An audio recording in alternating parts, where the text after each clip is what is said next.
Today we won't talk about individual mistakes. We are talking about a crisis of identity. Where has our intensity gone? That's the question tormenting every fan. The answer is Pep Lijnders. We will show you why Liverpool has lost its pressing without him. And for dessert, the shocking truth. Why Lijnders, who failed at Salzburg, is now working for Guardiola, and how his move to Man City became our tactical nightmare. Let's start with the basics. Who is Lijnders? Most fans know him as Klopp's assistant, his most trusted ally. But his role was much deeper. He was the engineer of the philosophy. His journey didn't start with pressing, but with technique. This is important. At PSV Eindhoven in the early 2000s, he laid the philosophical foundation. Technique is the basis of everything. Without technique, there is no tactics. He criticized coaches for focusing too much on results and not on individual improvement. He wanted every player to be technically capable of beating an opponent and retaining the ball in any situation. This is his Dutch legacy, the legacy of Cruyff, domination through possession and technical brilliance. Remember that. Then he moved to FC Porto, 7 years.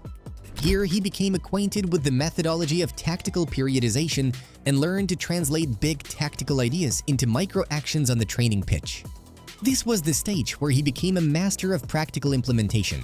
He learned to take an idea and turn it into a daily, reproducible training drill. And so, when he came to Liverpool in 2014, he brought this unique hybrid. On the one hand, technical perfection from Cruyff, and on the other, an admiration for Sachi. The pioneer of total pressing and collective defense without the ball, Lijnders publicly described it as creating a monster. Combine a German who admires Sachi and a Dutchman who admires Cruyff. He became the perfect translator. He could adapt the strict systemic requirements of Gegenpressing to highly technical, flexible players. Want to know how Klopp secretly created this monster and what insider information he was hiding? Download LFC Live.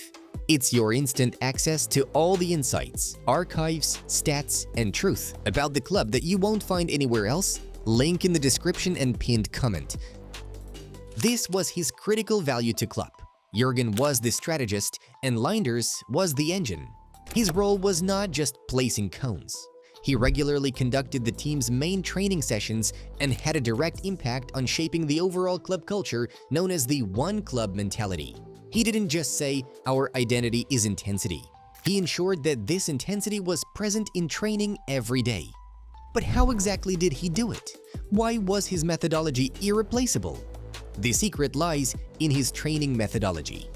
Lijnders adhered to the principle: counter-pressing is not a suggestion, it's a law. This meant that the reaction to losing the ball had to be instantaneous and mandatory, aimed at attacking twice. That is, quickly recovering the ball and immediately continuing the attack. For this, he created unique training systems.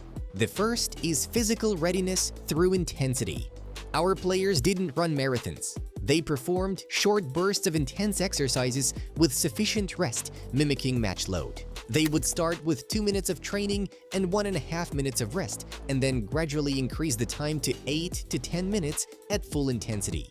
This ensured that players always trained at their peak potential rather than just doing their time. The second is training for constant chaos. The key exercise is the counter-press rondo. In this drill, controlled chaos was created. Players had to earn the right to keep the ball. The better they attacked, the less they had to defend. This fostered instant collective and individual synchronicity during transition phases. This was what made our pressing so lethal. It wasn't just running. It was an intellectual, synchronized, high-tech hunt. Lijnders was a master at turning this highly abstract philosophy into reproducible daily standards. That's why players, including Virgil van Dijk, called him the best assistant they had ever seen. His impact was practical and immediate, but his influence was also strategic. Recall the 2022/23 season when the team lost its balance.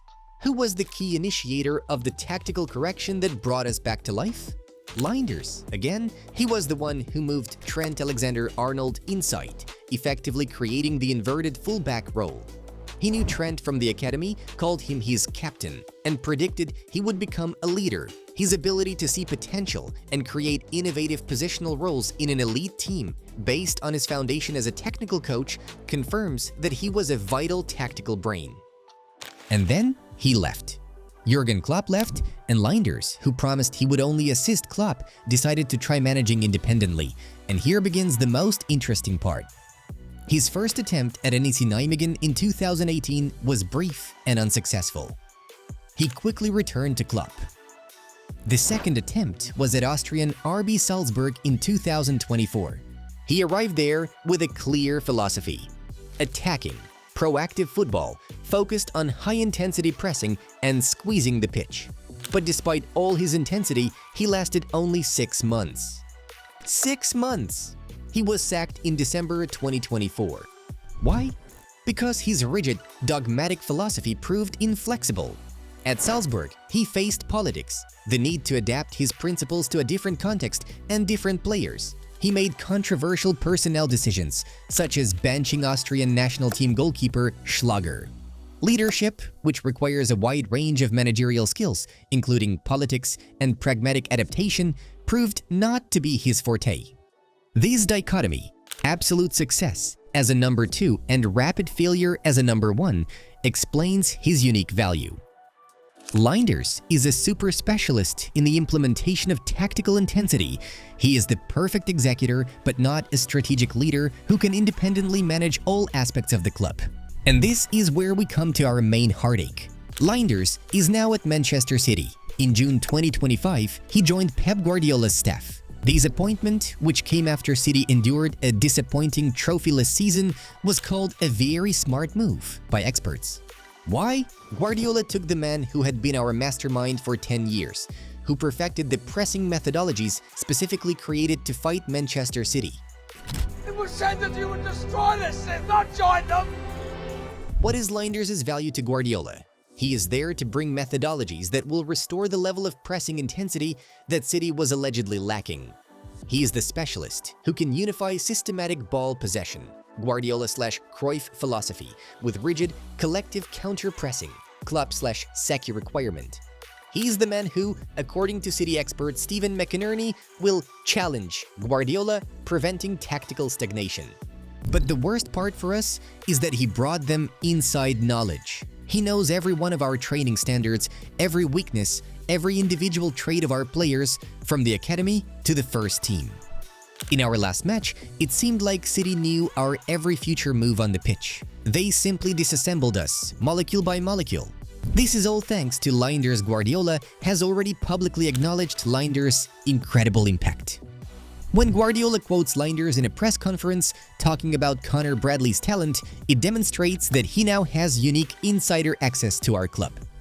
The experts' conclusions are unanimous. Lijnders is a global resource. His value is higher than his head coaching experience. Guardiola hired him not because of his success at Salzburg, but because of his elite specialization and knowledge of every detail of Klopp's success. This underscores that in modern elite football, tactical know-how is valued higher than club loyalty. We failed to keep him, and now we are paying the price for it. What we are seeing on the pitch is a structural loss of the identity that Lijnders built. Liverpool is currently undergoing a transitional period that requires not just replacing coaches, but restoring operational intensity. Whoever leads the team must find their new Pep Lijnders, an architect who will bring the law of counter-pressing back to the training pitch. Otherwise, we will remain only a pale shadow of the monster we once were. We must understand, football is not just about who has the ball, it's about how quickly you get it back. And until we restore that law of intensity, we will struggle. Write in the comments, who do you think could be the new Lijnders for Liverpool? What philosophy should a new assistant bring to restore our fire? Be sure to subscribe to the channel and hit like if this expert analysis was helpful to you. Together, we'll never walk alone. Bye-bye.